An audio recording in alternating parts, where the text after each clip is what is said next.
Assalamualaikum warahmatullahi wabarakatuh. Apa khabar semua orang Pada Batah, orang Citra semua? Kami dari Kembar Sufa Utara nak bagi tahu yang pada hari Sabtu ni, iaitu hari Penat 3 Mei 2025, kami akan menganjurkan satu kursus umrah terbuka untuk semua orang.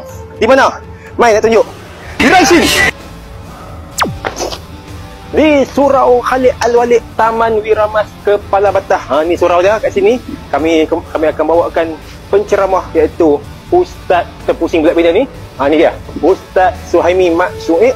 Jadi saya nak jemput orang taman ni, orang Kepala Batah, semua orang Citra pun mai jadilah untuk sama-sama kita meriahkan khusus umrah terbuka daripada kami Kembar Sufa Utara. Jadi kami nak menjemput semua orang ramai untuk meriahkan khusus umrah terbuka kami di surau ini nanti pada 3 Mei 2025 hari Sabtu 9 pagi sampai insya-Allah pukul 12 hari. Ingat tarikh ni 3 Mei 2025. Jom meriahkan beramai-ramai pada khusus umrah ni. Makan dan minum disediakan.